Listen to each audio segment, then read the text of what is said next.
Baik, akan saya lanjutkan untuk materi selanjutnya. Assalamualaikum warahmatullahi wabarakatuh.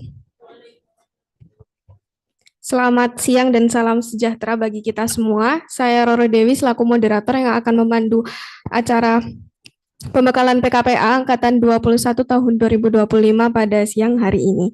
Sebelumnya saya ucapkan terima kasih dan selamat datang kepada Bapak Sururi SHMH selaku pemateri pada siang hari ini. Sebelumnya izinkan saya untuk membacakan CV dari Bapak Sururi. Nama Sururi SHMH, tempat tanggal lahir Surabaya 23 September 1979. Beliau merupakan lulusan program Sarjana Hukum Universitas Wijaya Kusuma Surabaya pada tahun 2000 sampai 2004. Kemudian beliau melanjutkan program Magister Hukum di Universitas Erlangga tahun 2009 sampai tahun 2011. Beliau juga mengikuti pendidikan dan pelatihan khusus advokat peradi dan juga pendidikan kewarganegaraan Mahkamah Konstitusi. Baik, tanpa berlama-lama lagi, saya akan mempersilahkan kepada Bapak Sururi untuk menyampaikan materi. Kepada Bapak Sururi disilahkan.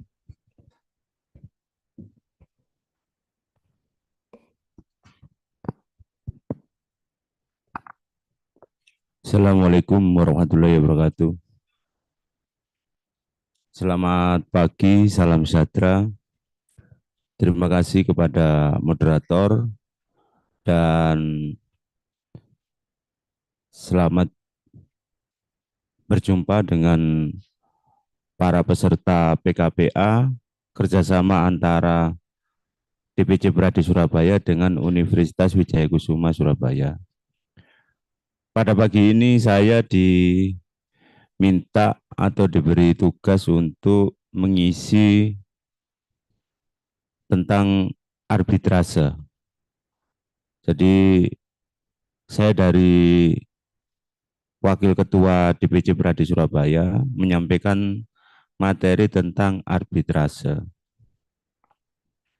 Arbitrase ini mungkin dalam perkuliahan sudah pernah diajarkan dan nilainya kalau nggak salah 4 SKS. Jadi kalau hari ini saya nyampaikan lagi itu lebih cepat, mungkin lebih singkat untuk mengingat kembali, mereview kembali apa yang dulu pernah saudara-saudara dapatkan dalam kelas, intinya gitu. Dan saya harapkan nanti kalau memang ada pertanyaan, Mbak Moderator ya, nanti biar ditanyakan daripada lupa. Lebih banyak diskusinya lah. Kita kalau bisa nanti lebih banyak diskusinya, karena kita mau praktek jadi lebih banyak diskusinya. Kalau masalah makna-makna istilah-istilah ini kan bisa dicari sendiri. Tapi kita harus tahu arahnya kemana, tujuannya, dan kerangkanya seperti apa arbitrase itu. Intinya seperti itu ya. Pengertian arbitrase yaitu penyelesaian suatu sengketa perdata di luar peradilan umum yang didasarkan pada perjanjian arbitrase yang dibuat para pihak yang bersengketa.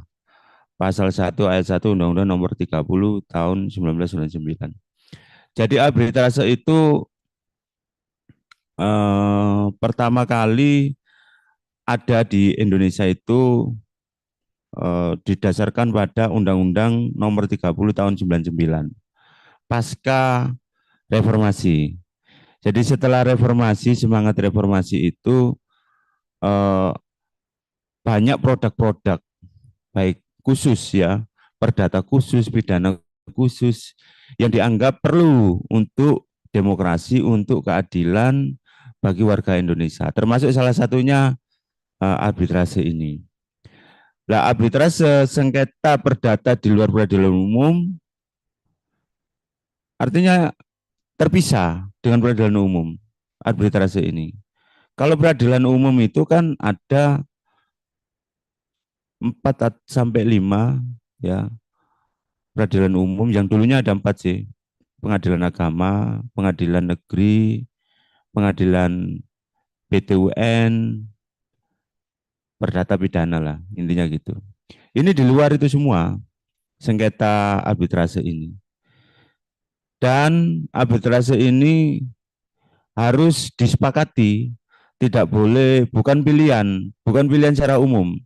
Kalau perjanjian tidak menyepakati arbitrase, tidak ada kesepakatan lah intinya, bukan menolak arbitrase.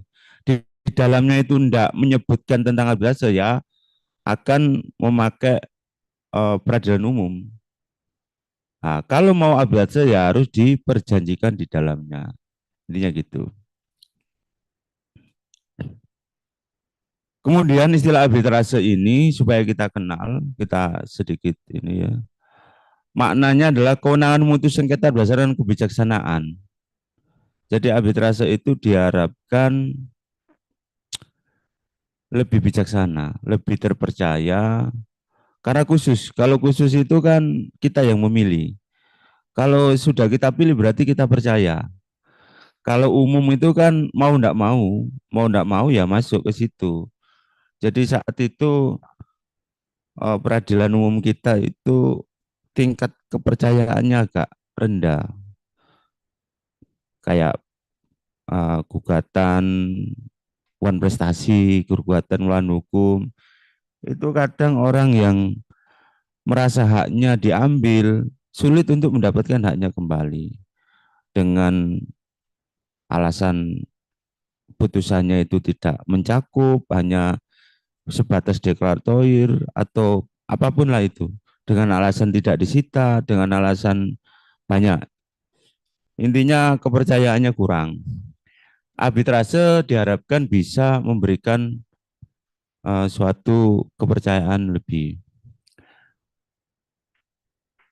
Penjelasan pengertian arbitrase, sengketa perdata khusus dalam ruang lingkup hukum perdagangan yang pasal 5 itu yang meliputi perniagaan, perbankan, keuangan, penanam modal industri dan hak kekayaan intelektual.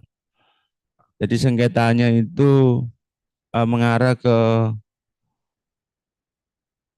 bisnis ya, ke bisnis. Jadi ada di situ niaga, ada perbankan, ada keuangan, ada penanam modal, ada industri dan hak kekayaan intelektual. Perbankan ini ya kayak kita ngajukan kredit. Nanti kalau kredit ini dianggap bermasalah, ada salah satu pihak merasa perjanjiannya kurang jelas, perjanjiannya misalnya bunganya itu bertambah, ada perjanjian-perjanjian yang tidak dipahami, kemudian jadi sengketa, bisa diperjanjikan di arbitrase. Termasuk niaga.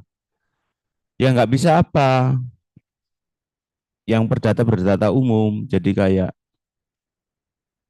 uh, sewa kontrak ini nggak ada di sini. Kayak sengketa antara pemilik sertifikat dengan petok nggak bisa di arbitrase. Karena nggak berdasarkan perjanjian. Yang pokoknya yang perbuatan melawan hukum itu nggak berdasarkan perjanjian. Ya, kalau berdasarkan perjanjian, arahnya arahnya itu bukan prestasi. Kalau yang dilanggar isinya perjanjian. Kalau tidak ada perjanjian ya perbuatan melawan hukum. Jadi di sini arbitrase harus diperjanjikan. Berarti arbitrase ini mengarah kalau perdata itu kepada yang one prestasi itu tadi. Kalau yang di luar perjanjian mengarah pada perbuatan melawan hukum. Ya, agar kita lebih fokus ya. Di luar peradilan umum acaranya berdasarkan penjelasan arbitrase, kesepakatan tertulis para pihak untuk menyelesaikan sengketa yang akan terjadi factum de compromitendo atau sengketa yang terjadi akta van compromis. Kesepakatan tertulis para pihak untuk menyelesaikan sengketa yang akan terjadi. Subjek hukum menurut hukum perdata maupun hukum publik, orang perorangan sebagai pribadi maupun badan hukum perdata, badan hukum publik. Jadi arbitrase itu harus tertulis, harus nyata. Nggak bisa, ayo kita jual beli. Ayo kita, pokoknya nanti kalau wis ini ya, jual belinya ya harga segini, cara bayarnya segini, cara menyerahkan barang seperti ini. Nanti kalau ada masalah, kita arbitrase saja. Jual belinya, barang penyerahan, pembayaran, kalau nggak dibayar bagaimana, kapan, itu tertulis semua. Tapi dia tidak di situ. Kalau terjadi masalah, nggak ada kata-kata, eh, nggak ada pasal yang mengatur kalau terjadi masalah. Tapi secara lisan diomongkan, wis ini aja perjanjiannya. Nanti kalau ada masalah kita arbitrase. Kita ke BANI, Badan Arbitrase Nasional Indonesia. Ah, itu nggak dilakukan, nggak ada tertulis, itu nggak bisa. Harus tertulis, harus tertulis, BANI. Dan tertulis ini biasanya yang saya temui ya, karena saya juga beberapa kali eh, ngajukan gugatan di BANI, perjanjiannya di Pontianak, daerah Pontianak, Kalimantan Barat, daerah Sambas sana, pucuk dekat Malaysia. Saya gugat di Surabaya, di BANI Surabaya, menang. Padahal perjanjiannya di sana. Waktu itu sebelum kita ke BANI ada gugatan perdata di Sambas. Sambas itu 6 jam dari Pontianak kalau berjalan darat. Tidak ada pesawat. Nah itu domisili hukumnya di Sambas, tapi bisa kita gugat di Surabaya. Kenapa? Karena dia menyebut BANI saja. Kalau ada masalah kita ke BANI. Tidak menyebut tempatnya. BANI mana, BANI mana. Ketika tidak disebut, kita bisa mengajukan di mana saja. Intinya gitu. Jadi jangan terfokus pada tempat dibuatnya perjanjian. Karena BANI ini harus tertulis. Tertulis BANI dan di mana. Kalau nggak tertulis, apa kata hakimnya, boleh di mana saja. Ya pokoknya di BANI. Intinya gitu ya. Ada yang mau tanya? Frank Alkauri ini intinya arbitrase ini sejak lama sudah ada ini. Sejak King Solomon itu sudah 338 Masehi, 338, 337 dulu itu sudah ada. Sudah dibuat. Jadi dulu itu kalau ada masalah wilayah between member itu overvexed itu teoriti, masalah wilayah sudah diselesaikan secara arbitrase saat tahun 338. Jadi arbitrase sebenarnya bukan yang awal gitu ya. Jadi karena arbitrase ini dianggap terpercaya, Mauro Robino terpercaya dan sistem yang baik gitu ya. Ada yang mau ditanyakan? Ya silakan. Assalamualaikum warahmatullahi wabarakatuh. Selamat siang Pak. Jadi di tempat saya bekerja Pak, karena masukan dari konsultan hukum waktu itu, sehingga kami waktu itu sempat mengalihkan penyelesaian sengketa dalam perjanjian yang awalnya adalah PN, kami beralih ke BANI Surabaya Pak waktu itu. Tanpa kami sempat mempelajari seluk-beluk terkait dengan BANI ini. Seiring berjalannya waktu, kurang lebih 7-8 tahun gitu, ternyata apa yang pada waktu itu kita penyelesaian sengketanya kita rubah ke BANI, ternyata menjadi bumerang bagi kami Pak pada waktu itu. Lalu kami pun baru mengetahui setelah kami sowan ke BANI Surabaya Pak, yang di sini. Kan itu di dekat Wiyung Pak ya? Ketintang. Di rumah kan Pak. Seperti itu. Setelah kami pelajari BANI ini pun kan di sana juga ada kan Pak list perkara yang masuk. Yang kami ketahui juga tidak sebanyak yang di PN Pak, yang masuk ke BANI ini. Cuman sepertinya memang orang-orang mau menyelesaikan sengketa menggunakan BANI ini juga karena satu mungkin banyak yang kurang aware dengan BANI. Lalu yang utama adalah terkait dengan persen itu loh Pak. Yang DP-nya untuk menyelesaikan masalah itu kan persen-persen itu kan ada tabelnya Pak, tergantung dari nilai sengketanya berapa. Pada waktu itu untuk menyelesaikan kasus dengan nominal sekian itu Pak, kami persen di awalnya itu langsung Pak 1,2 miliar Pak pada waktu itu. Yang sehingga kami memutuskan tidak tidak menggunakan bani, tapi kami malah nge-push untuk pencabutan klausula bani melalui kesepakatan antara kami dengan distributor pada waktu itu seperti itu Pak. Yang ingin saya tanyakan, apakah bani ini masih menjadi upaya penyelesaian sengketa yang menarik Pak untuk dimasukkan dalam perjanjian Pak seperti itu? Mengingat persen yang dibayar di awal itu Pak, memang agak memberatkan.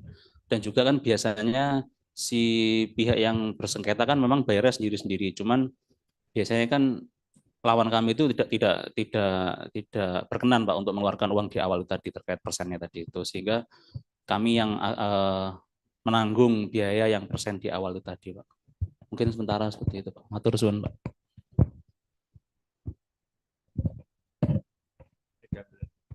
Diambil aja Mbak. Satu kali pertanyaan aja. Jadi makanya kita sampaikan di sini plus minusnya bani. Bani ini sebagai alternatif penyelesaian. Jadi silakan mau suka yang mana. Saya tidak dalam mengkampanyekan ayo ke bani enggak. Tapi saya kasih tahu plus minusnya bani seperti ini. Itu ya. Jadi kalau di pengadilan umum waktunya kan bisa 5 tahun, 4 tahun, 5 tahun. Dan prosesnya itu bisa liar. Bisa pertimbangannya itu tergantung hakim. Bisa ketemu dengan hakim yang tidak mampu dalam berpikirnya untuk mengenai kasus kita, tidak memahami. Bisa juga ketemu dengan hakim yang pura-pura tidak mampu, terpengaruh oleh nilai-nilai di luar dasar hukum itu tadi. Itu plus minusnya. Kalau bani ini waktunya lebih singkat. Waktunya lebih singkat, 1 kali, dan itu putus. Pemeriksaannya sederhana. Sederhana artinya kayak hukum perburuan gitu loh. Nggak ada makna-makna. Nggak ada kurang pihak lah, apalah. Nggak ada ini gugatan tidak dapat diterima dan sebagainya. Sederhana. Kalau kamu hutang, bayaran. Kalau kamu menerima prestasi, ya kembalikan. Intinya gitu. Jadi pertimbangan-pertimbangan yang aneh-aneh itu tidak ada. Cuma memang bani itu mandiri, diberikan pada orang khusus. Jadi persentase khusus, minimal pembayaran persentase itu di angka 200-an, 200 jutaan, 256. Kalau dua, kan itu ada di tabelnya bani ya, resmi. Karena memang bani dibikin kantor sendiri, bikin saksi sendiri, bikin proses sendiri, semuanya tidak dari negara. Jadi kayak biaya itu sudah di standar sudah ada, itu resmi, dibayarkan di depan separuh para pihak. Nanti kalau pihak yang digugat gak bayar harus ditalangi oleh penggugat. Nanti kalau sudah putus dimintakan dalam putusan biaya tersebut hanya dipinjami, ya. Jadi nanti silakan dipilih sendiri. Saya lanjutkan dulu ya. Yang di Zoom ada yang bertanya, Pak. Ya. Dari Alexander Dediara, apakah keputusan bani bisa ditempuh upaya hukum baru melalui pengadilan umum? Keputusan hukum bani itu secara undang-undang tidak bisa ditempuh atau dilawan dengan peradilan umum. Keputusan bani, ingkrah, building, mengikat, ya final dan building, ingkrah dan mengikat, tidak bisa. Tapi di situ dalam undang-undangnya ada pasal yang menyatakan jika ditemukan pemalsuan dokumen, pemalsuan tanda tangan dan lain sebagainya, itu bisa keberatan. dalam waktu 30 hari. Keberatan ini nanti bisa menganulir kalau memang bisa dibuktikan. Bukan melawan putusannya, tapi keberatan terhadap adanya proses yang tidak benar itu aja. Sebenarnya seperti itu. Tapi faktanya banyak pengadilan-pengadilan yang kurang paham faktanya. Jadi saya waktu itu menang di Surabaya, saya ajukan eksekusi. Saya ajukan eksekusi ke Sambas. Di sana diajukan perlawanan terhadap eksekusi saya. Perlawanan sama pengadilan diterima perlawanan ini. Eksekusi saya ditunda. Karena kan pengadilan daerah. Ilmunya juga kurang, mungkin ya, ilmunya juga kurang. Perlawanan saya ditunda. Waktu itu seperti itu. Untung kita punya cara-cara lain waktu itu. Akhirnya perlawanan dicabut, kita dibayar. Itu ya. Jadi tidak ada upaya hukum itu tidak ada sebenarnya. Kecuali ditemukan ada pemalsuan, ada tindak pidananya lah. Pemalsuan dokumen yang dibuat bukti itu palsu atau apa dan lain sebagainya. Itu ya. Oke, lanjut dulu ya. Di poin 7, Mbak.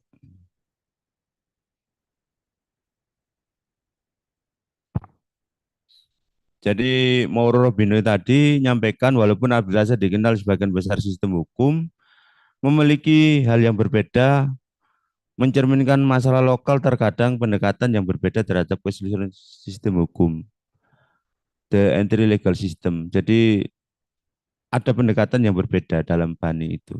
Ada memperhitungkan kearifan lokal.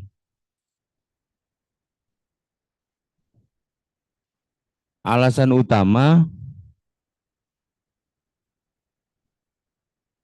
ya itu ya.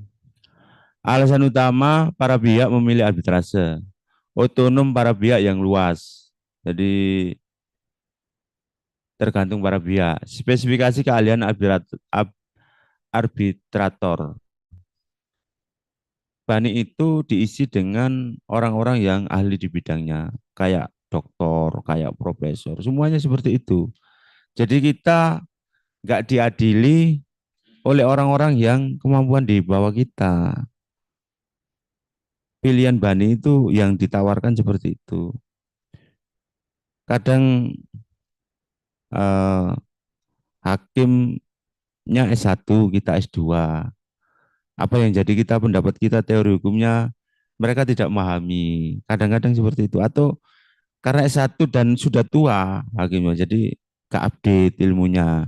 Dikhawatirkan seperti itu. Tujuan BANI menyampaikan bahwa arbiternya itu spesifikasinya ahli, ahli di bidang perdata.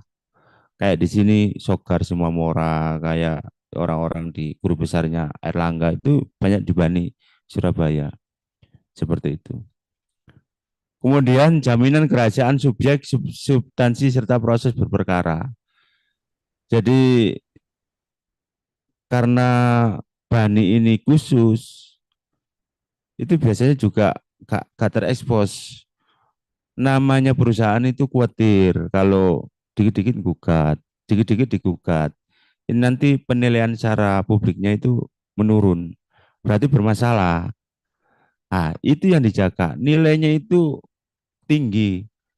Jadi nilai nama baik itu tinggi, lebih tinggi dari biaya yang BANI tarik tarif seakan-akan seperti itu.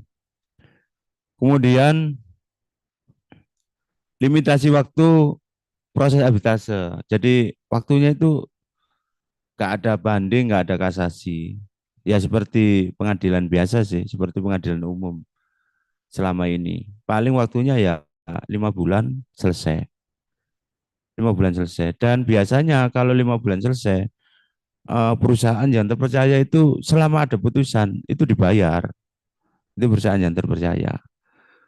Lah repot lagi kalau ketemu dengan perusahaan bodong ya, abal-abal.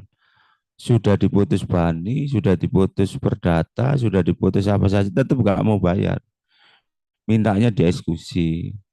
eksekusinya nanti dilawan, nanti si ada di lapangan dilawan preman-preman, si ada lobby-lobby keamanan dan itu repot kalau. Tapi biasanya mereka hubungannya juga sesama seperti itu. Yang putih dengan putih, yang hitam dengan hitam. Bisnis pun juga seperti itu. Jadi jarang orang bisnis yang lempeng gitu mau nerima permintaan-permintaan yang nggak benar. Jadi ibaratnya orang bisnisnya yang kurang baik, ibaratnya orang minjami uang tanpa jaminan, pasti ada sama-sama punya niat jeleknya. Yang dipinjami ini juga orang-orang yang nggak punya kualitas juga, nggak punya kredibilitas juga, sama seperti itu. Jadi semuanya itu saling bertautan. Kemudian limitasi waktu tadi, putusan arbitrase bersifat final dan mengikat, tidak ada perlawanan, tidak ada pembatalan gugatan dan lain sebagainya. Final dan mengikat, kecuali tadi loh, ditemukan ada tindak pidana, pemalsuan, itu nggak salah pasal 30 di arbitrase itu. Kemudian eksekutabilitas putusan arbitrase bisa dieksekusi putusannya itu lintas yurisdiksi pada arbitrase internasional. Jadi arbitrase itu tidak hanya di Indonesia. Seluruh negara ini juga rata-rata menganut arbitrase. Kita juga bisa melaksanakan arbitrase perjanjiannya di Indonesia dengan pihak luar misalnya, investasi apa, pabrik, tambang, dan sebagainya. Nanti perjanjian arbitrase di mana, Singapura atau di mana, itu bisa terjadi. Dan nanti putusannya bisa dieksekusi di Indonesia. Tapi ada putusan yang nggak bisa dieksekusi karena apa? Perjanjiannya tidak dua bahasa, hanya bahasa Inggris saja. Kita dalam bahasa Indonesia, dalam kamus kita, tidak boleh mengeksekusi, melaksanakan yang perjanjiannya bukan tidak memakai bahasa Indonesia. Itu salah satu pernah terjadi ya itu. Harusnya bilingual itu loh. Ada sebelah-sebelahan Indonesia Barat, Indonesia Inggris, Indonesia Inggris. Kalau nggak ada Indonesianya, Mahkamah Agung nggak boleh atau pengadilan nggak boleh melaksanakan putusan tersebut, gitu. Karena tidak menggunakan bahasa Indonesia. Jadi lintas ya, internasional ya. Alasan milih arbitrase antara lain fleksibel, fokus, cepat, dan kos murah. Kos murah ini kalau tadi kan ada peserta nyatakan mahal di depan. Mahal ini kalau dibandingkan dengan pendaftaran awal di pengadilan. Tapi coba dihitung lagi dengan proses-proses lainnya di pengadilan. Ada tambahan-tambahan apa, dan kalau banding bagaimana, kalau kasasi bagaimana, nanti juga eksekusinya bagaimana. Nah, itu silakan dipilih sendiri, silakan dibandingkan sendiri. Pilihannya yang mana gitu. Masalah biaya tadi. Kemudian alasan memilih arbitrase menurut Taiswikian, Catherine. Ada pilihan terpercaya, cepat, itu ya. Teknikal, juga biaya, representatif, fleksibel, extend, juga pendapat-pendapat ini. Pada dasarnya terdapat universal prinsip-prinsip umum arbitrase yang berlaku di berbagai negara, kecuali hal spesifik maupun aturan teknis pelaksanaan yang dapat berbeda antara masing-masing negara. Itu tadi yang kita sampaikan, ada kearifan lokal untuk teknis-teknisnya, ada kebijaksanaan. Prinsip-prinsip arbitrase yang telah dinormakan ke dalam Undang-Undang 3099 menjelma menjadi aturan hukum positif, baik yang bersifat memaksa maupun yang bersifat mengatur. Jadi setelah ada Undang-Undang Nomor 30 Tahun 1999 itu arbitrase ini menjadi kuat, menjadi tidak hanya kalau sebelum undang-undang ini mungkin arbitrase ini mengadopsi di luar dan itu nanti sulit untuk dilaksanakan di Indonesia. Tapi karena sudah ada di Indonesia undang-undangnya, maka mau tidak mau pengadilan harus melaksanakan karena menjadi hukum positif yang harus dilindungi. Itu ya. Kemudian otonom para pihak memilih forum. Para pihak berdasarkan perjanjian tertulis dapat memilih penyelesaian sengketa melalui cara arbitrase. Apakah arbitrase ad hoc atau arbitrase institusional? Serta apakah arbitrase nasional atau arbitrase internasional? Jadi ada yang sementara arbitrasenya, ada yang ad hoc atau arbitrase institusional. Jadi ada yang memang arbitrase itu kayak Bani gitu dibuat ya itu di semuanya ada. Mungkin ada juga ad hoc, arbitrase yang ad hoc kayak peradilan militer juga gitu. Ketika ada perang di mana ada dibentuk pengadilan ad hoc di situ untuk khusus menangani perkara militer di situ, kejahatan di situ. Ada seperti itu. Dan itu setelah selesai buyar. Tapi kalau Bani ini kan ada terus. Perkara Anda selesai ya, tetap ada. Nanti yang lain bisa masuk, bisa menggunakan. Ininya gitu. Ya sama saja. Mungkin kalau kita umpama bikin uh, badan arbitrase yang ad hoc, kita mungkin juga mintanya ke badan yang institusional tadi. Tolong kita dibuatkan badan yang ad hoc khusus menyangkut masalah ini. Bisa jadi seperti itu. Otonomi para pihak memilih forum dewasa ini dalam kontrak komersial, terutama kontrak internasional, mencantumkan dispute settlement clause yang memilih penyelesaian sengketa melalui arbitrase. Pertimbangannya selain efisiensi waktu, eksekutif arbitrator pemeriksaannya tertutup, juga putusannya bersifat final and binding. Putusannya arbitrase internasional bersifat transjurisdiksi seluruh wilayah, sehingga dapat dimohonkan pengakuan dan pelaksanaan di wilayah negara lain.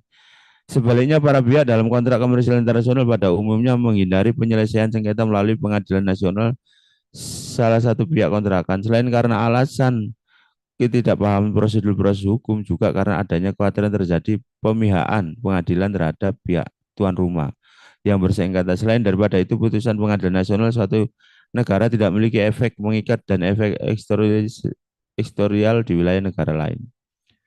Jadi kalau arbitrase itu internasional itu merasa lebih nyaman karena nanti kalau biasanya kalau peradilan umum itu dimenangkan oleh orang wilayah. Jadi kayak orang Belanda perjanjian di Indonesia, bukan arbitrase. Kalau sengketa beneran, bisa jadi Belanda ini kalah karena orang Indonesia sendiri mungkin kenal, mungkin apa saudaranya yang jadi hakim atau bagaimana. Bisa jadi itu. Jangankan seperti itu ya, kita aja kalau berperkara di daerah, misalnya saya ke Trenggalek atau saya ke Bali, lawannya orang Bali, lawannya orang Trenggalek, biasanya kalah. Karena mereka itu bulet di pengadilan, tiap hari sidang di sana, jadi bisa ketemu para pihak itu. Kecuali kalau kita kuat ya, kuat hukumnya ya, benar-benar kuat. Hukumnya kuat itu kayak bank, itu memang kuat kita yang dilindungi negara. Tapi kalau sengketa-sengketa umum biasanya kalah di sana, kalah dengan orang tuan rumah, ibarat kalah sama tuan rumah. Sama pengacara sing baru jadi loh kalah kita, repot juga. Nah itu yang dikhawatirkan internasional seperti itu. Lanjut ya. Pencantuman dispute settlement clause dalam hal ini arbitrase clause dalam kontrak komersial seringkali dijuluki sebagai midnight clause, artinya merupakan klausal yang terakhir mendapat perhatian para pihak setelah mereka merampungkan substansi kontrak lainnya. Hal tersebut karena tujuan utama para pihak mengadakan kontrak adalah untuk melaksanakan kontrak itu sendiri. Mereka justru tidak menginginkan atau menghindarkan terjadinya sengketa, karena itu percantuman dispute settlement clause semata-mata sebagai antisipasi terhadap kemungkinan terjadi sengketa di kemudian hari. Meskipun sengketa tersebut belum tentu terjadi, pada dasarnya tidak dikehendaki terjadi. Jadi orang-orang yang memilih arbitrase itu sebenarnya mereka itu sudah saling kenal, mereka itu sudah saling percaya sebenarnya. Hubungan mereka itu lagi asik-asiknya, lagi saling percaya, tapi eh, mencontoh kasus-kasus lain, orang itu kan tidak selamanya, tidak selamanya baik dan tidak selamanya sepaham. Dan itu bisa jadi rame karena beda pemahaman. Nah inilah dikasih rumah untuk penyelesaian. Intinya seperti itu. Jadi tujuannya itu mereka nggak ingin rame, mereka lagi saling percaya, tapi tetap dibuatkan saluran apabila nanti rame sebagai bentuk suatu perjanjian yang lengkap. Itu ya. Alasan milih arbitrase antara lain dalam buku Yaya Rap itu tadi ya, kayak waktunya, kayak kosnya, kayak pendapat-pendapatnya ini.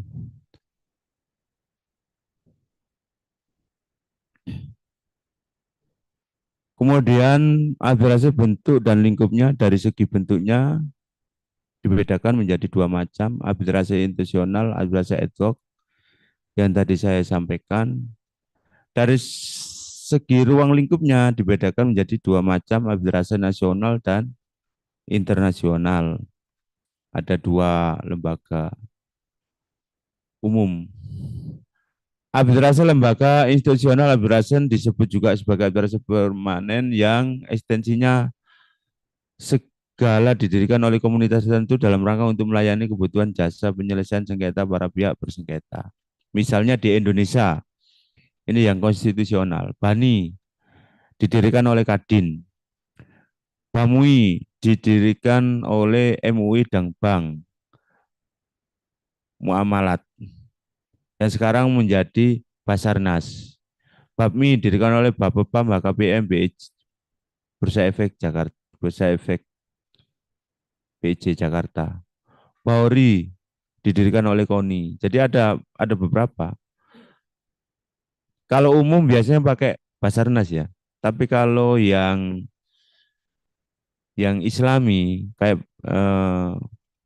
bank muamalat, bank Islam itu ya, syariah itu ya. Itu biasanya kan ruang lingkupnya di BA. Saat ini kan di BA. Itu pakai Basarnas ini. Kalau yang di pengadilan umum pakai BANI.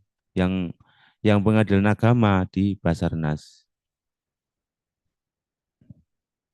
Kemudian lembaga arbitrase internasional, American Arbitration Association, International Chamber of Commerce Court Arbitration, itu kayak di Amerika, di Singapura, kayak di Netherlands, Kuala Lumpur, dan lain-lainnya. Bisa dipilih itu. Lembaga arbitrase di Indonesia, Badan Arbitrase Nasional BANI, Badan Arbitrase Muamalat Indonesia tadi, BAMUI, sekarang Basarnas, Pusat Penyelesaian Bisnis Indonesia P3BI, Badan Arbitrase Pasar Modal, BAPMI, Badan Arbitrase Olahraga, Bauri.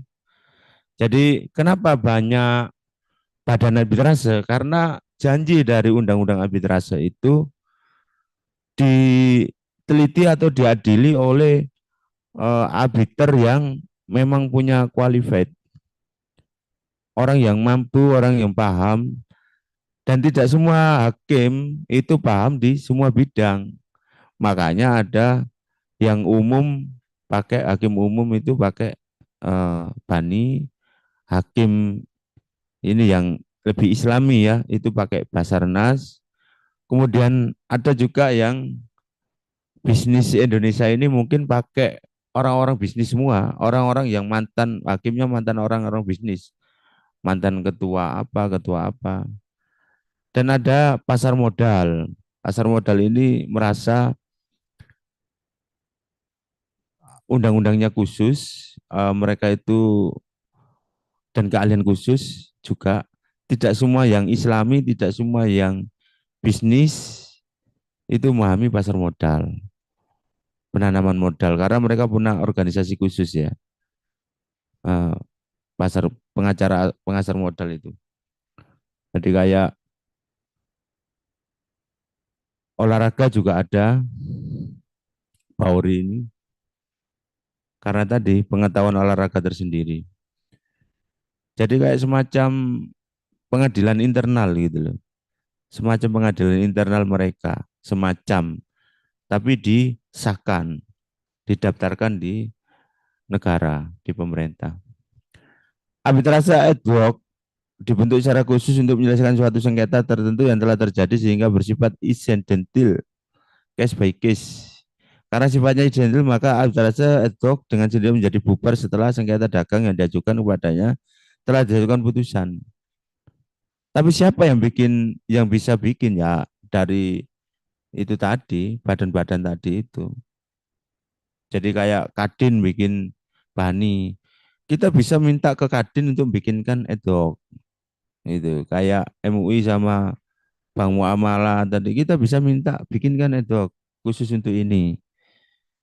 Kalau bikin sendiri nggak mungkin ya. Arbitrase berdasarkan ruang lingkupnya dibedakan dua macam, arbitrase nasional dan internasional asing. Undang-undang tidak memberikan pengertian jelas tentang apa yang dimaksud dengan arbitrase nasional maupun internasional. Pengertian arbitrase internasional dapat ditafsirkan dari pengertian putusan arbitrase internasional pasal 919. Putusan arbitrase internasional adalah putusan yang dijatuhkan oleh suatu lembaga arbiter perorangan di luar wilayah hukum Republik Indonesia atau putusan atau lembaga arbitrase atau arbiter perorangan yang menurut ketentuan hukum Republik Indonesia dianggap sebagai suatu putusan arbitrase nasional. Jadi arbitrase internasional ya yang bukan diputus di Indonesia ya, itu kita artikan sebagai arbitrase internasional. Bertolak dari Rumas pasal 1 ayat 9, maka yang dimaksud dengan arbitrase internasional adalah arbitrase yang putusan dijatuhkan di luar wilayah hukum negara Indonesia atau yang menurut hukum Indonesia dianggap sebagai arbitrase nasional.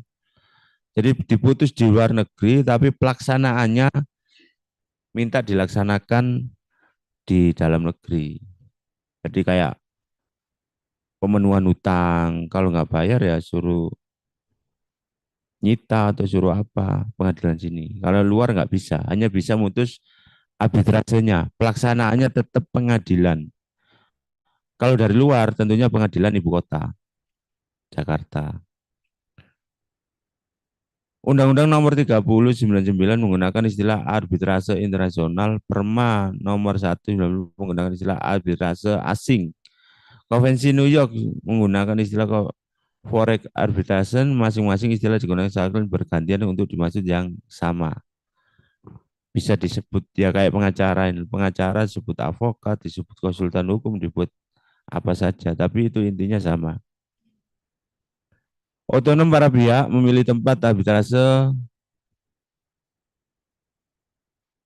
Dalam memilih tempat negara penyelenggara arbitrase internasional perlu dipertimbangkan faktor-faktor probable legal environment, tempat penyelenggara arbitrase di negara yang dinilai telah memiliki sistem hukum dan tradisi hukum yang kuat dan dapat dipercaya kehandalannya. Enforceability of arbitration award. Negara yang bersangkutan harus negara peserta konvensi New York serta memiliki perjanjian bilateral dengan negara para pihak maupun negara tempat pelaksanaan putusan arbitrase nantinya. Jadi selama dipercaya, Indonesia akan sering ditunjuk sebagai tempat penyelesaian arbitrase. Kalau nggak ada yang nunjuk, berarti nggak percaya. Itu aja ya. Ada yang tanya? Nggak ada. Ada yang tanya? Ya silakan.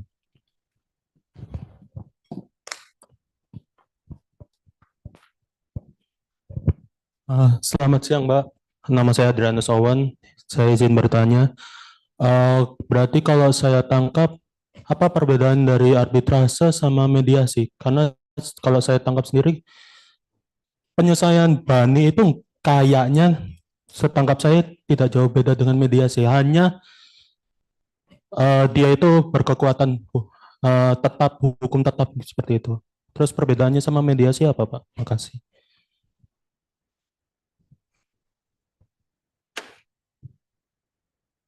Kalau mediasi itu kan eh, sebenarnya rohnya sama untuk menyelesaikan sengketa tidak pakai jalur hukum kan gitu. Kalau arbitrase ini tetap pakai jalur hukum, tapi lebih sederhana. Tujuannya agar putusannya lebih bisa dilaksanakan, putusannya bisa ingkrah dan mengikat, bisa mengikat. Kalau mediasi itu putusannya bisa nggak mengikat kalau mediasinya di luar ya. Mediasinya itu non litigasi, putusannya bisa nggak mengikat. Kalau mengikat sebagai perjanjian, nanti ya tetap akan butuh gugatan untuk melaksanakan perjanjian itu. Jadi kayak mediasi itu stasiun sebelumnya, sebelum terjadi arbitrase ini. Rohnya sama, mediasi ini, tapi nanti dibungkus dengan arbitrase. Jadi bedanya itu mediasi itu kemauan para pihak, bisa jadi tanpa pihak lain, tanpa mediator juga bisa jadi, atau dengan mediator. Kalau arbiter kan dengan hakim. Ada jawab menjawab, ada pembuktian. Kalau mediasi ada jawab menjawab, tapi pembuktiannya tidak wajib, tidak disyaratkan. Yang mensyaratkannya itu pengakuan, pengertian dan pengakuan tadi. Jadi banyak perbedaannya arbitrase dengan mediasi. Termasuk nanti putusannya, cara ngambil keputusan dan putusannya berguna apa tidak. Itu bedanya di situ. Oke, saya lanjut ya. Adalah sangat berisiko bagi para pihak apabila memilih tempat penyelenggara arbitrase internasional di suatu negara yang tidak memiliki stabilitas serta sistem hukum. Jadi sudah arbitrase saja itu masih memandang kepercayaan terhadap sistem hukum yang dipilih. Apalagi mediasi. Mediasi nanti digantungkan pada kemauan perorangannya. Sudah arbiter aja masih milih yang bisa dipercaya, negara yang bisa dipercaya. Nah, kalau mediasi, bisa jadi kalau orangnya mengingkari sekarang iya, besok tidak. Sekarang iya, nanti malam berbeda. Gak bisa apa-apa. Tujuannya sama, rohnya sama. Untuk mencari penyelesaian secara baik-baik. Itu ya. Kemudian otonom para pihak memilih hukum. Material, pilihan hukum material pada umumnya dijumpai pada perjanjian di antara para pihak, dikuasai dan tunduk terhadap hukum material yang berlainan. Perjanjian dagang internasional bersifat cross-holder, hukum pilihan berada pihak pelaku terhadap perjanjian. Akibat hukum yang timbul maupun sebagai dasar hukum bagi penyelesaian sengketa yang timbul di kemudian hari, perjanjian dagang internasional mengandung elemen asing. Sedangkan pada perjanjian di antara pihak yang tunduk dan dikuasai hukum material nasional yang sama maka tidak relevan melakukan pilihan hukum material lain. Jadi kita bebas memilih atau menggunakan arbitrase. Tapi kalau perjanjian itu dilakukan di Indonesia, kemudian memilih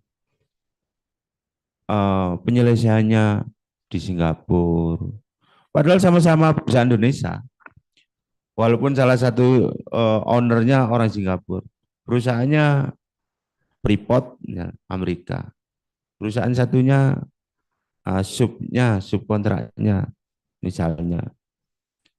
Lah kok memilih perjanjian mereka berdomisili di Indonesia, perjanjiannya di Indonesia, memilih penyelesaian di luar. Nah, itu kan nggak masuk akal. Itu menjadi tidak rasional. Menurut arbitrase rohnya tidak seperti itu. Kalau memang percaya lakukan di mana kamu berada. Kecuali berbeda ya. Yang satunya perusahaan asing, domisilinya di asing, misalnya kayak Carrefour di Prancis sama orang Indonesia, itu bisa jadi nanti milih di mana. Tapi kalau sudah domisili Indonesia, kemudian sama-sama Indonesia memilih pengadilan luar, itu menjadi aneh gitu loh. Ada yang bertanya dari Zoom. Yohanes Maria Vianepio, terkait otonomi para pihak, jika dalam suatu perjanjian tidak dicantumkan klausula arbitrase, apakah tetap dapat diselesaikan melalui arbitrase? Jadi sesuai undang-undang arbitrase, penyelesaian secara arbitrase itu tidak bisa dilakukan tanpa kesepakatan tertulis. Jadi kalau perjanjiannya tidak mencantumkan itu, maka perlu ditambahi perjanjian adendum. Perjanjian adendum yang menyatakan jika nanti kalau ada masalah akan diselesaikan di arbitrase. Sesuai pertanyaannya peserta yang awal tadi, itu di adendum. Tanpa sepakat, tanpa perjanjian, tidak bisa dilaksanakan. Jadi boleh saja dilaksanakan, tapi adendum dulu, sepakati dulu. Itu tambahan, bikin perjanjian tambahan, tapi perjanjian itu ikatkan dengan perjanjian lama tadi yang mau diadili. Seperti itu ya. Kemudian pilihan hukum hanya relevan dengan kontrak dagang internasional. Pasal 56 mengatur tentang kemungkinan para pihak melakukan pilihan hukum baik terhadap hukum material maupun hukum formil. Persoalan pilihan hukum tidak semata-mata ditentukan berdasarkan prinsip kebebasan berkontrak serta otonom para pihak saja, melainkan perlu juga diperhatikan prinsip-prinsip hukum lain yang berlaku. Antara lain tidak boleh melanggar prinsip Recht, open order, dan public policy. Jadi di dalam perjanjian itu kan ada syarat-syaratnya, salah satunya kan objeknya tidak boleh melanggar hukum, tidak boleh bertentangan dengan undang-undang, dan dengan itikat baik, gitu ya. Para pihak dalam suatu perjanjian yang tegas dan bebas untuk menentukan acara arbitrase yang digunakan dalam pemeriksaan sengketa sepanjang tidak bertentangan dengan ketentuan dalam undang-undang.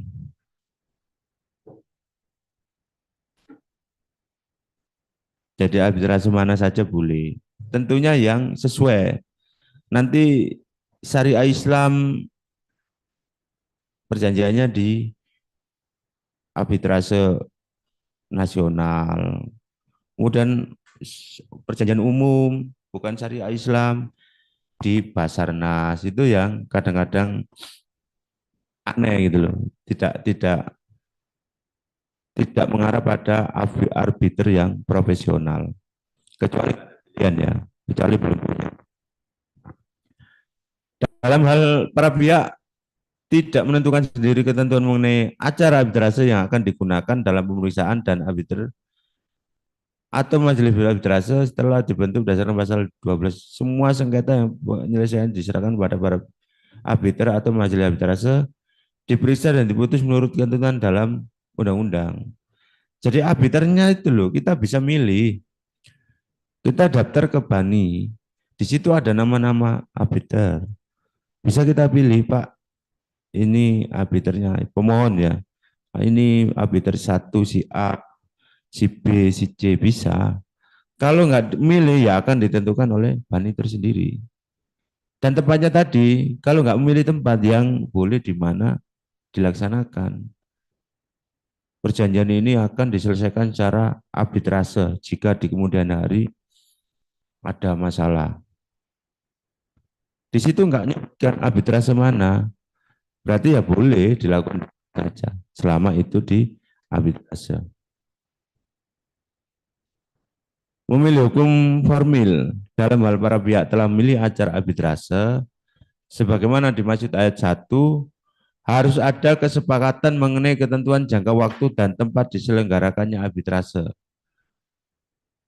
Jadi klausul tambahan itu kalau perjanjian yang tepat itu menggunakan dalam waktu 30 hari. Kita kalau nggak selesai musyawarah kita ke arbitrase. Nanti setelah arbitrase pelaksanaannya. Apabila jangka waktu tempat arbitrase tidak ditentukan, arbiter atau majelis arbitrase akan menentukan. Jadi kenapa disebut otonom tadi? Bahkan waktunya saja kita bisa ngatur. Kita minta, oh kok lama di arbitrase itu 6 bulan. Kita minta acara cepat 3 bulan. Di arbitrase, arbitrase mana dalam waktu 3 bulan. Itu bisa. Request itu bisa.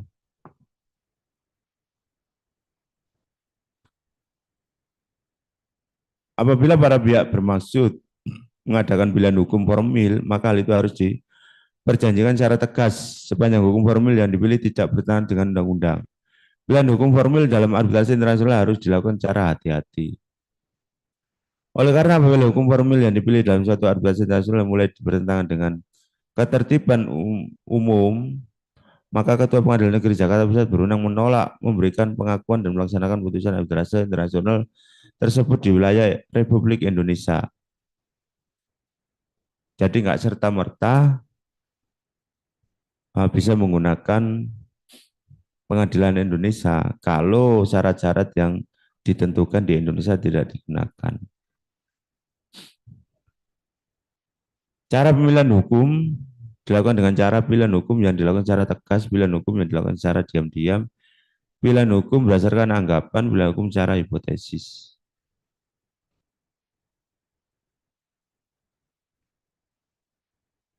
Pada pilihan hukum secara tegas, sekiranya telah jelas tentang apa yang dimaksud dan diinginkan oleh para pihak dalam perjanjian.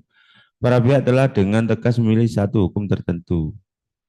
Pilihan hukum yang dilakukan secara diam-diam, meskipun mengandung sedikit keraguan tentang apa sesungguhnya hukum pilihan para pihak, namun masih dimungkinkan untuk menyelidiki berbagai faktor objektif yang dijadikan pedoman dalam menentukan hukum pilihan para pihak. Pilihan hukum secara anggapan dan secara hipotesis menimbulkan keraguan yang semakin tinggi.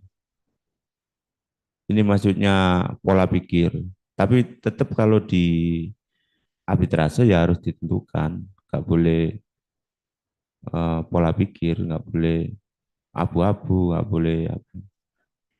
Hukum pilihan para pihak berlaku sebagai hukum yang diberlakukan, diterapkan terhadap sengketa, termasuk terhadap penyelesaian sengketa yang terjadi atau akan terjadi di antara mereka akan digunakan sebagai dasar bagi arbiter atau majelis arbitrase untuk memutuskan sengketa. Jadi tetap klausula-klausula itulah yang nantinya dijadikan dasar untuk mengambil keputusan. Mengambil putusan oleh majelis hakim arbitrase. Pilihan hukum hanya dilakukan dalam bidang hukum perjanjian yang bersifat mengatur dan tidak terhadap hukum yang bersifat memaksa. Pilihan hukum dibatasi sistem hukum yang memiliki hubungan real dengan instansi perjanjian. Yang mengatur itu ya tadi di Surabaya, di Jakarta, di Bandung, di mana pilihan yang mengatur prosesnya kayak apa. Tapi enggak yang harus membayar ini, harus membayar itu, enggak bisa. Tetap itu pengadilan yang berwenang.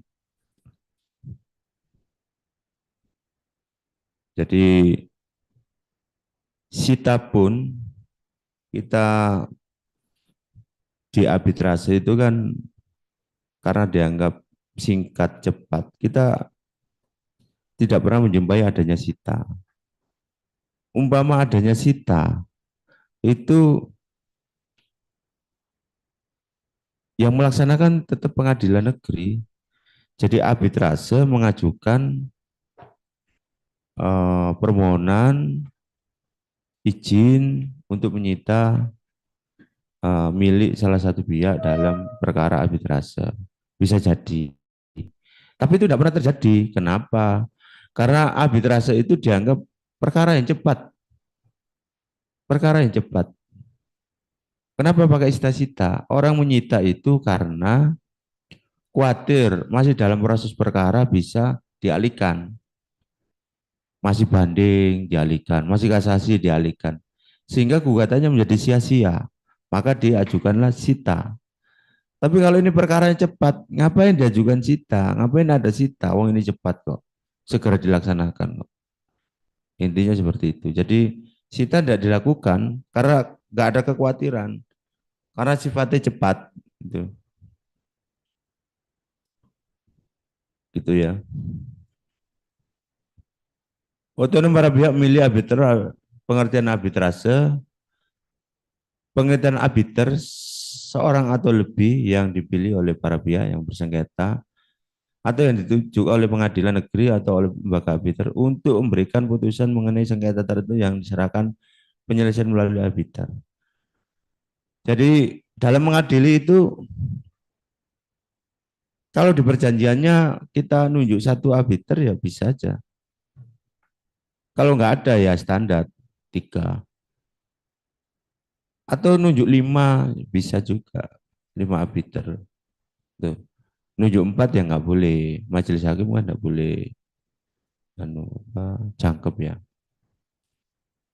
Sampai segitu, sampai proses jangka waktunya, sampai majelisnya, kita dikasih otonom untuk memilih waktu yang arbiter, siapa yang jadi arbiter, Pak ini yang terpercaya, bisa memilih. Itu yang dimaksud otonom dari arbitrase. Kemudian pemilihan arbitrator pada dasarnya merupakan opsi para pihak bersengketa. Namun apabila opsi tersebut tidak digunakan oleh para pihak atau karena terdapat hambatan prosedur dalam pemilihannya, maka pemilihan arbiter dilakukan oleh pengadilan atau lembaga arbitrase. Kalau mau milih, kalau nggak milih ya ditentukan sendiri. Sama syarat-syarat menjadi arbitrator, cakap melakukan hukum, tentunya dewasa ya.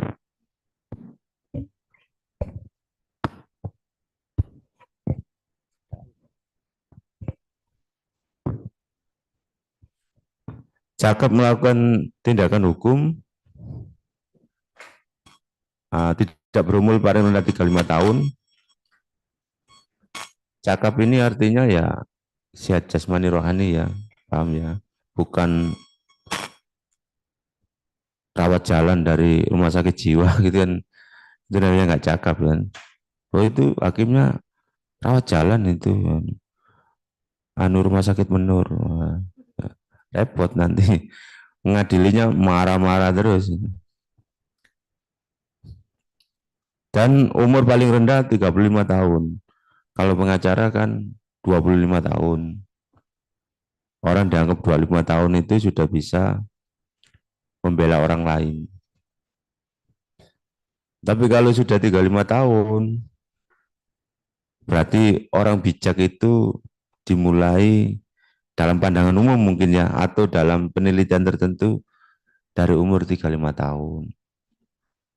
Kalau Anda belum 35 tahun, biasanya masih labil. Ya nek apik wapi, nek alim walim, kok pas gak alim ya gak alim. Rasa-rasen nek waktu belajar semangat, labil lah maksudnya itu.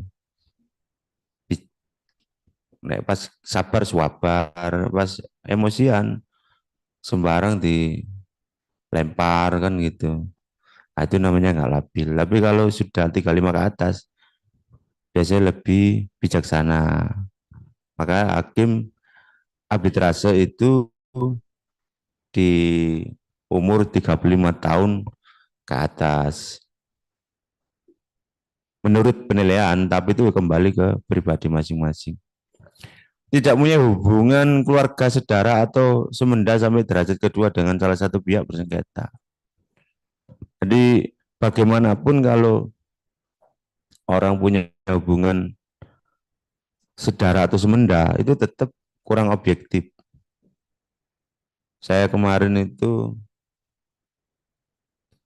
bikin laporan di Polres Lumajang. Ternyata yang piket suami dari telapor. Akhirnya ya subjektif tadi muncul. Itu kita rasakan. Minta ini, itu. Intinya menolak secara halus lah. Minta yang tidak ada hubungannya. Tapi dia kan punya kewenangan. Akhirnya kita nggak bisa memenuhi. Besoknya kita laporan lagi. Orang lain yang piket. Enak. Syarat-syarat yang nggak ditentukan tadi, syarat-syarat yang ditentukan di awal tadi nggak ditentukan lagi. Nah, itulah bentuk subjektivitas. Memang dia nggak menolak, oh kamu nggak boleh, melarang-larang enggak. Tapi pasti ada pembelaan, pemberatan, dan lain sebagainya. Nah, itu hakim itu tidak boleh keluarga saudara atau semenda tadi. Derajat kedua dengan satu sama lain. Kuatirnya subjektif. Bukan sehubungan keluarga saudara itu karena gampang suapane, bukan itu. Kalau masalah itu walaupun nggak keluarga pun nek konco plek ya kan, besti ya telepon aja gitu. Ya, tujuannya untuk keluarga saudara atau semenda. Tidak punya kepentingan finansial atau kepentingan lain atas putusan arbitrase. Artinya nggak boleh karena uang mutusnya itu. Kon biro, penggugat biro, tergugat biro. Sisik tak takon maneh. Kon maneh sakmene yo. Tergugat maneh sakmene sik tak takono penggugat maneh. Oh iki ternyata diundaki sakmene. Kon undaki tak gak? Ya itu gak menjadi pengadilan akhirnya, perdagangan akhirnya. Tawar menawar. Itu yang nggak boleh, tidak punya kepentingan finansial, kepentingan lain. Itu. Tidak memiliki pengalaman serta menguasai secara aktif di bidang paling sedikit 15 tahun. Jadi kalau dia memang kayak saya pengacara gini ya, mau jadi hakim ad hoc, itu harus 15 tahun syaratnya. Baru bisa jadi daftar ke hakim ad hoc. Dulu ada senior saya di sini yang sekarang jadi hakim ad hoc tipikor karena dia wis 15 tahun ke atas. Sedangkan saya ini baru 12 tahun jadi pengacara. Belum 15 tahun, jadi belum dianggap mampu. Belum memenuhi syarat. Kemudian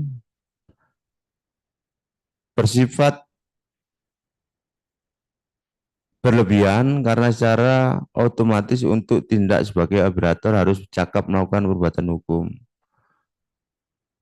Jadi arbiter yang kita sebut Pak Hakim itu tadi, hakim arbitrase itu, nggak boleh berlebihan, tanya, nanggapi, berlebihan, marah-marah, baper lah, baper, tersinggungan, nah itu nggak boleh.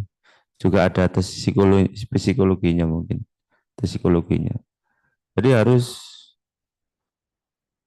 profesional. Apa yang ditanyakan ya itu, apa yang nggak boleh marah-marah,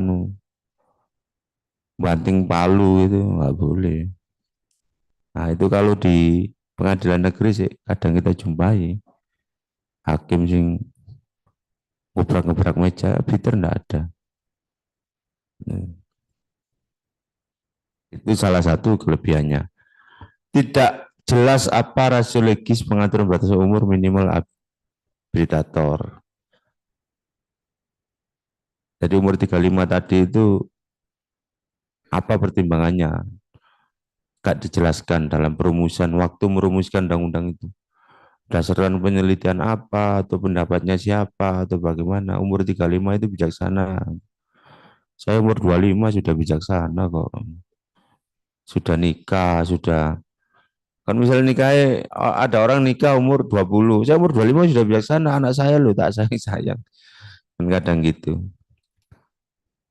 Jadi kebijaksanaan seseorang itu juga tergantung latar belakang yang dialami, kehidupan sehari-hari, pendidikan, itu berpengaruh sekali. Kemudian mengandung resiko legis agar tidak terjadi konflik or interest antara arbiter dengan pihak-pihak berperkara. Tadi itu nggak boleh keluarga, mungkin pacar nggak boleh juga ya, biasanya bela kalau sama pacar. Kalau hakimnya masih pacaran, nggak dimasukkan sini, anggapannya nggak mungkin pacaran gitu loh. Kecuali hakim duda, mungkin duda nggak boleh, mungkin khawatir pacaran nanti konflik interest, guyon ya. Tidak jelas apa rasio legisnya penentuan 15 tahun berpengalaman dan menguasai secara aktif di bidangnya. Jadi pola pikir rasio legisnya itu pola pikir, semangat berpikirnya. 15 tahun itu saya aja 10 tahun, saya sebelum jadi avokat itu saya PKPA 2007 waktu itu. Kemudian bisa jadi avokat pradi 2013. Ujian nggak lulus, tapi saya tetap berperkara, maksudnya tetap ke pengadilan, daftar kuasa, tetap melakukan aktivitas hukum lah. Gitu. Sampai saya ikut organisasi lain, sampai bayangkan 6 tahun kan, dari 2007 sampai 2000. Sekarang orang muda. Jadi dalam waktu yang panjang itu menjadikan kelompok kami, ya waktu itu memang itu menjadikan mateng. Karena menggalau, yang nggak mateng wis minggir, wis pulang sudah. Wis gak jadi pengacara, suruh mundur sama istrinya. Papa, ojo jadi pengacara papa. Lho apa? Itu kan bayaran muter kondi. Muter-muter tok. Karuan jadi pegawai PT apa gitu, UMR minimal. Saya ada masuk ke pengacara dari mana? Kalau nggak punya perkara, jadi ada teman saya, beberapa teman saya disuruh mundur sama istrinya itu, jadi pengacara itu. Bukan pilihan pengacara. Karena itu tadi nggak ada gajian. Karena kita profesional, profesi kan.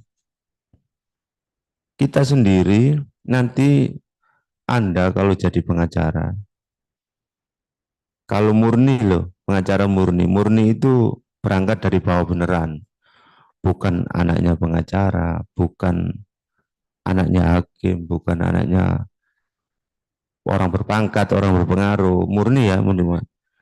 Anda bisa menikmati hasil beracara itu dalam waktu 5 tahun. Baru bisa. Saat durung iku wis oleh transport tok sampean. Jadi wis budal rono gitu 200.000, budal rono. Wis duwe anu gitu 300.000, kilo 500.000, gitu-gitu. Untuk dapat 50 juta, 100 juta satu waktu. Belum bisa. Kalau murni loh, murni itu pengacara bisa menikmati hasilnya kalau sudah 4 tahun ke atas. Karena dalam waktu 4 tahun ke atas, nanti Anda akan paham, oh prosesnya seperti ini, nanti kendalanya seperti ini, jangka waktunya seperti ini, biayanya seperti ini. Punya gambaran-gambaran. Lah kalau sudah punya gambaran-gambaran, Anda berani ngambil alih, ngambil tanggung jawab. Tanggung jawab inilah yang akan dibayar. Serano aku, saat ini waktu nih, biaya saat ini. Kalau sampai enggak berani, oh, kapan Marines saya enggak tahu. Perkiraan segini. Menang tak kalah, saya enggak tahu. Perkiraan menang. Biayanya berapa? Ini sambil jalan aja. Gak mungkin Anda bisa dapat besar. Itu. Jadi kalau ikut senior yang sudah melakukan itu, tolong bawakan ini ya, nanti serahkan di sana. Di tas. Iki sini obat kok abot iki. Pirang juta iki. Cuma bisa batin dok. Kalau belum mampu seperti itu. Dalam waktu 4 tahun, 5 tahun, Anda harus mampu tadi. Ada yang juga sudah umur pengacaranya 10 tahun, tapi masih nggak berani ngambil keputusan. Ya sih tetap nggak bisa dapat besar. Bahkan menghargai dirinya aja nggak berani. Mas, saya ada gugatan seperti ini. PMH, di mana? Bali. Berapa? Spiro kun Pak. Loh, berapa kok? Mister Sirasaman Pak. Loh. Gak berani menghargai dirinya. Oh, saya itu patokannya segini. Saya itu standarnya segini. 100. Pak, ini adanya 80. Silakan cari yang baru PKPA tadi. Level saya sudah 100. Gitu, itu rezekinya orang anak baru. Nah, itu berani seperti itu. Tapi harus konsisten. Pas nolak baru gak ono maneh. Repot. Aduh, banget ambilin remen. Itu. Jadi kenapa kita nolak? Karena sudah banyak tawaran-tawaran seperti itu. Saya pun seperti itu. Pak, ini ada segini. Oh, enggak. Karena kalau saya terima puluhan seperti itu. Misalnya gugatan 15. 15 Pak, ini di BN. Gak mau saya 25 misalnya. Karena kalau saya terima 15, kewalahan. Karena ada kewalahan inilah, banyak yang butuh inilah, ditingkatkan dengan sendirinya. Meningkat. Gak asal meningkatkan gitu loh. Dilihat dari kemampuan kita, pasar kita gitu. Tuh. Kita ini pernah dapat yang besar pernah, kecil pernah. Tapi harus 5 tahun tadi ya. Ojo kupu-kupu. Lanjut. Kualifikasi arbitrator, expert sesuai substansi sengketa, profesionalitas, berpengalaman, objektif, dan imparsialitas, jujur dan tidak tercela, memiliki reputasi tidak tercela, non-conflict of interest, dan lain-lain. Tentunya harus arbitrator ini terdaftar dulu. Setelah terdaftar ini semua, konflik interest itu gak di awal daftar, saat ada perkara baru ini konflik interest apa enggak. Kalau konflik interest gak dilibatkan. Tapi untuk syarat-syarat lain nih, profesional, berpengalaman, objektif, jujur, ini di awal dia mendaftar ke BANI, saya jadi arbitrator sini. Itu sudah harus. Untuk konflik interest apa enggak, itu dilihat kasuistis lah maksudnya. Kalau yang syarat lain itu syarat wajib di awal. Kalau konflik of interest kasuistis saat ada masalah, ya. Single organal arbitrator, para pihak bersengketa dapat menyepakati apakah arbitrase berdasarkan dengan mode arbiter tunggal, apakah majelis hakim, panel. Pada arbiter tunggal, para pihak harus bersepakat atas penunjukan figur arbiter tunggal yang bersangkutan. Jadi kalau arbiternya saja kita bisa milih. Kalau di pengadilan kan majelis itu berarti 3 orang. Kalau di sini disebut panel, ya panel. Kalau tunggal itu kita harus sekalian nunjuk siapa yang dipercaya di antara dua pihak ini. Tentunya dua pihak ini sudah mengenal arbiter ini, sama-sama sungkan, sama-sama percaya, sama-sama ke satu arbiter itu. Tuh.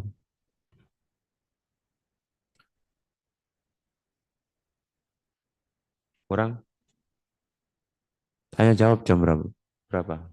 Pakai tanya jawab enggak? Silakan. Silakan silakan untuk para peserta, mungkin ada yang ingin ditanyakan.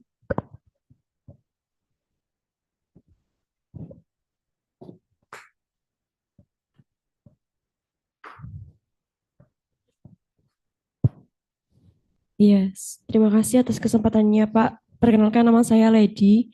Eh, Singkat aja, apakah di arbitrase itu perkaranya itu ada minimal nominalnya gitu, Pak? Dan yang kedua itu, apakah perkara yang diajukan ke arbitrase itu hanya perkara perdata atau bagaimana?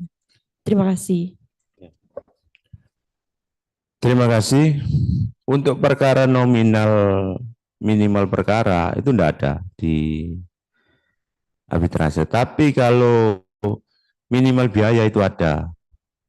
Jadi misalnya gini, 2M 2M itu di kan ada di tabelnya senternya Abid Bani itu ya. 2M itu biayanya sekitar 9%. 9% itu hampir ya 200-an lah. Dan kalau misalnya gugatan cuma 500, ya tetap boleh, tapi nggak boleh bayar di bawah 500. Harus 200 ke atas, minimal ada 200. Masalahnya itu rugi kalau milih arbiter tapi perjanjiannya di bawah 2M, itu rugi. Kemudian apa tadi yang kedua?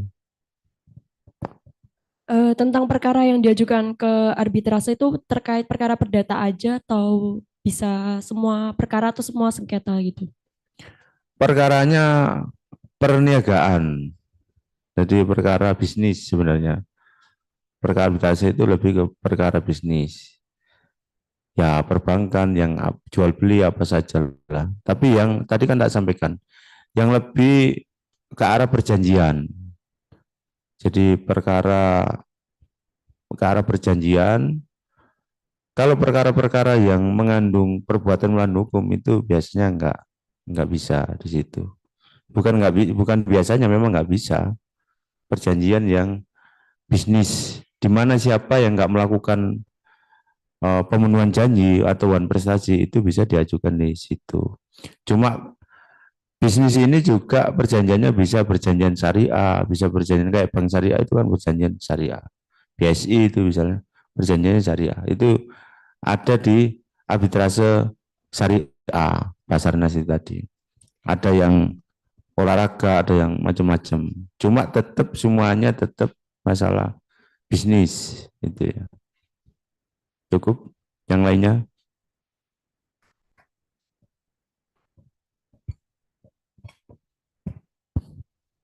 Selamat siang, Mbak. Sebelumnya nama saya Alvin. Saya mau bertanya mengenai apabila perusahaan swasta itu melawan BUMN, Mbak, dan ternyata perusahaan swasta ini menang.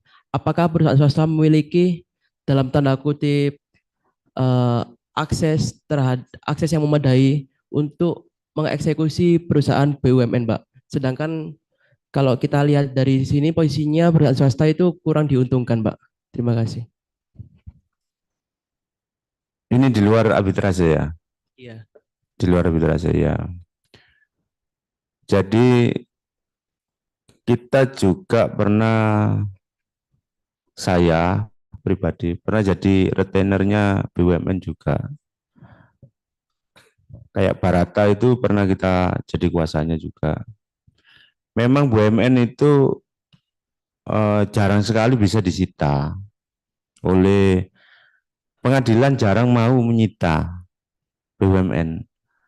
Misalnya perjanjian kayak tol, kemudian adikarya tidak bayar, atau PT-PT BUMN nggak bayar, itu untuk menyita asetnya itu pengadilan tidak melakukan itu biasanya, karena milik negara, nggak berani. Tapi ada beberapa BUMN yang pilot, jadi kayak leces itu ya disita oleh pengadilan dan dijual. Ada PT apalagi ada, termasuk Barata ini, termasuk Ikhlas, itu ya pilot juga, itu bisa disita oleh dan dijual oleh kurator. Tentunya ada izin dari Kementerian BUMN, itu tentunya seperti itu, dan ada namanya aset pemerintahan gitu loh, ada namanya divisi aset pemerintahan, dapat izin dari sana baru bisa dilaksanakan. Jadi tetap bisa, hutang harus dibayar, tapi caranya memang agak sulit dan berliku, harus orang yang tertentu yang bisa melaksanakan itu, gitu ya. Yang lainnya? Saya Pak. Ya. Assalamualaikum warahmatullahi wabarakatuh. Nama saya Abdul Aziz. Yang ingin saya tanyakan terkait dengan tadi kan Bapak bilang tentang nominal minimal biaya 2M, terus fee-nya itu 9% ya Pak ya? Iya. Ya, ini ngapunten, ini di luar topik arbitrase, tapi terkait dengan penjenengan tadi kan juga membahas tentang 4 atau 5 tahun yang tentang profesi lawyernya itu loh Pak. Iya. Ya, lah yang ingin saya tanyakan itu, saya tuh penasaran Pak tentang sebenarnya untuk fee perkara untuk lawyer itu, kan kita kan kerjanya kan profesional, itu penentuannya itu seperti apa Pak? Per case kasusnya atau gimana? Ya itu Pak yang saya tanyakan. Terima kasih ya. Berarti bukan tentang arbitrase ini ya, intinya ya. Iya. Tentang cara narik. Iya. Ya. Ya itu Pak. Itu ya. Orang narip itu pengacara ya, bukan orang. Pengacara narip itu dulu saya sampaikan, dulu saya ngisi di teknik wawancara, termasuk di situ cara, nanti di teknik wawancara sampean bisa tanya itu, termasuk cara narip klien. Cara narip klien ini pertama kepercayaan ya. Saya itu pernah ketemu dengan awal-awal ya, ketemu dengan wanita di pengadilan Gresik. Mau cerai. Oke. Sama satpam diarahkan ke saya. Coba tanya bapak itu. Tak tarif berapa? Waktu 3,5 apa berapa gitu. Karena saya masih baru juga. 3,5 juta wis, 4 juta tak ceraikan, tak bantu cerai. Ternyata dia itu ya, saya belum pulang, dia itu sudah ke rumah saya, survei. Itu pernah. Saya juga pernah menangani eksekusi manual, eksekusi tanpa pengadilan. Ada orang jual jual apartemen di sini di Darmo ini ya, Darmo SCTV itu. Sudah dijual nggak mau diserahkan. Akhirnya dia minta saya, Pak, ini eksekusi pengadilan kesuwen Pak. Terus eksekusi naik. Tak eksekusi oke, tapi tak somasi dulu. Itu juga seperti itu. Nggak mau bayar kalau nggak tahu kantor saya. Jadi orang yang klien yang baik itu mereka akan bayar ketika status Anda jelas. Rumah Anda di mana, kantor Anda di mana. Jadi nanti kalau LSM itu biasanya ketemu di Bungkul, ketemu di mana, warung-warung itu dibayar, habis bayar ngilang. Itu ya. Jadi pertama Anda harus terpercaya, jelas tempatnya, nggak tahu rumah, nggak tahu kantor. Yang kedua, menentukan ini berdasarkan kesulitan berperkara. Objeknya berberapa. Saya pernah nangani perkara yang 3 juta, kayak penetapan, 1 kali sidang. Di PA itu banyak 3 juta. Saya pernah satu perkara itu dapat 1 M dari persentase. Jadi tagihannya itu 22 M, 22 M, kita dapat 5% setelah menang. Dan alhamdulillah menang, kita dapat itu.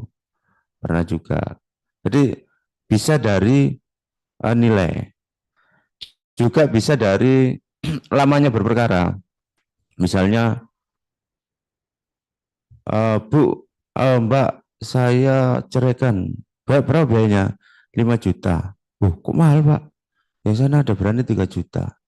Loh, saya minta jelaskan. Perkara sampean ini bisa jadi nanti 6 bulan. Saya gugat itu. Lah kalau 6 bulan, 5 juta dibagi 6 bulan. Ketemu berapa, Bu? 1 bulannya. Nah, kita ngomong jangka waktu kan. Sampai bayar saya itu gak sampai 1 juta. Buruh aja UMR 1 bulan. Gitu, saya nangani perkara sampean. Iya ya, kok gak njaluk 10 juta sih Pak. Jadi bisa kita mainkan pola pikir supaya mereka nggak supaya mereka ikhlas, supaya sampean narib itu langsung diterima. Jadi harus punya trik-trik tertentu seperti itu. Misalnya kesulitannya apa, ini nanti akan ada proses ini. Pak, di sana kok lebih murah tarifnya, gini. Silakan ke sana. Tapi nanti kalau sampai di tengah jalan ditinggalkan, jangan nyari saya. Karena saya ini jelas tempat tinggal, kantor yang saya tangani juga orang kenal saya semua. Saya nggak mungkin bisa dengan cara-cara seperti itu. Jadi bisa jangka waktu, tingkat kesulitan, tentunya hal-hal yang akan muncul dalam perkara tersebut. Gitu. Ya, kan? Iya Pak, ini tadi ada yang masih ganjel Pak. Jadi terkait fee lawyer-nya itu apakah ada nilai tolak ukur yang baku gitu loh Pak? Atau nilai kepantasan secara umum? Contohnya semisal kayak buruh atau kuli itu kan ada harian berapa kan gitu kan Pak. Kalau untuk case lawyer itu seperti apa? Itu enggak ada. Atau tadi kan Bapaknya kan bilang kalau untuk perkara perceraian nilai nominalnya kan sekian, 5 juta, 3 juta. Apakah itu sudah sewajarnya atau nilai kepantasan secara umumnya itu segitu gitu loh. Atau semisal saya nih sebagai user, terus saya ini berperkara kebetulan nilai perkara saya ini nominalnya 1 M umpamanya. Itu fee lawyer-nya itu biasanya itu berapa persen dari 1 M-nya itu? Selain case rumitnya atau kadang kan gini Pak, kita itu borongan waktu akad itu borongan di awal atau per termin atau gimana gitu loh Pak. Untuk pembayarannya kalau semisal saya itu sebagai usernya, pemakai jasanya itu Pak. Ya terima kasih. Jadi kalau masalah pembayaran, kalau saya menerapkan 3 termin. Jadi pertama itu 50%, yang kedua 30%, yang ketiga misalnya saat tanda tangan kuasa 50%. Nanti di pembuktian 30%, menjelang putusan 20%, 100% dari tingkatan. Masalah tarif itu misalnya di PA ada harga 3 juta. Kita nggak ngomong pasaran, tapi itu banyak orang mau. Jadi Anda pura-pura ke sana ke PA, ditawari sendiri. Pak, aku cerai tak Pak? Kalau kita macak, bukan pengacara, ditanya sama tukang parkir, cerai tak Pak? Piro biaya? 3 juta, 3,5 juta. Itu. Jadi tarif pengacara diturunkan sendiri sama orang-orang karena ada persaingan besar ini. Karena banyaknya pengacara. Ya. Nah, itu nanti kita ngitung sendiri. Kalau misalnya di angka itu nututi enggak sampean? Daftari biro. Sekali berangkat sampean hitung piro? Oh, aku ini daftar sidang, aku sidang. Sekali sidang saya minta karena saya bawa sepeda 500 saja. Hitungan itu berapa sidang? Misalnya gitu. 10 sidang, berarti 500 kali 10, 5 juta. Oh, karena saya bawa mobil, saya ngitung tiap sidang itu 1 juta. Hitungan itu berapa sidang? 10 sidang, kan 10 juta. Cara-cara ngitungnya seperti itu. Nututi enggak dengan sampean. Kalau enggak nututi ya jangan dilakukan. Ambilin, kasihkan orang sing mau. Pak, kami ambil komisi aja gitu loh. Itu cara-cara kita. Jadi sampean ngitung sendiri.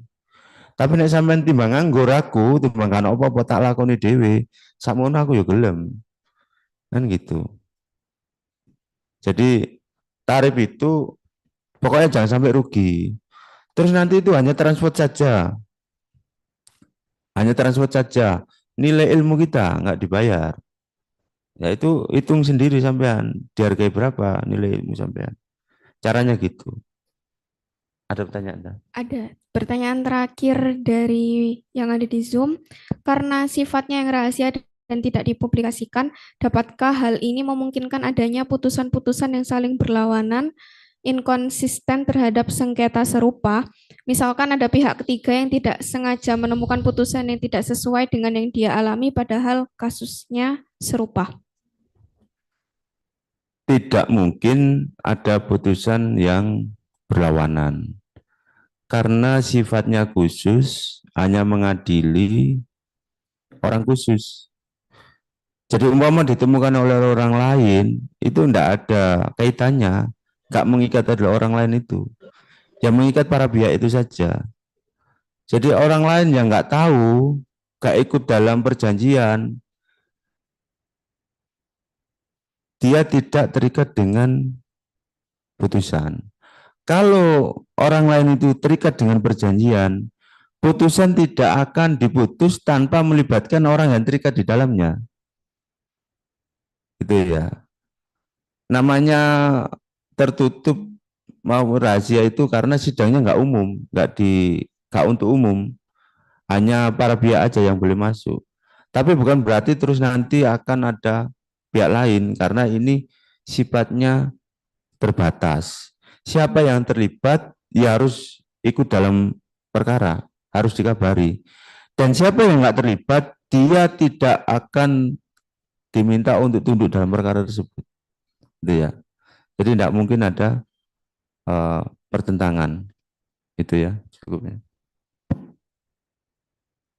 Baik, karena waktunya sudah selesai, saya mengucapkan terima kasih kepada Bapak Sururi atas pemaparan materi dan jawaban dari para peserta yang luar biasa. Saya selaku moderator mengucapkan maaf apabila terdapat kesalahan kata-kata. Terima kasih. Wassalamualaikum warahmatullahi wabarakatuh. Selanjutnya sesi foto bersama, untuk para peserta bisa maju untuk foto bersama.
Aku lo buat tangan Mas.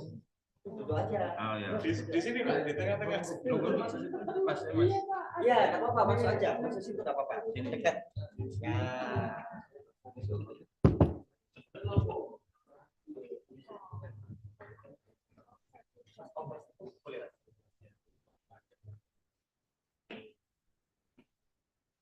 Jangan lupa senyum ya.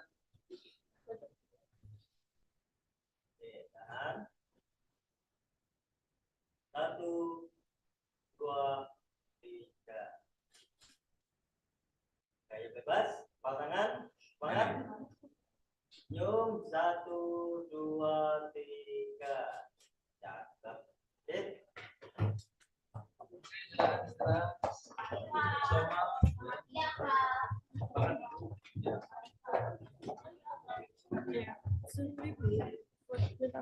Iya.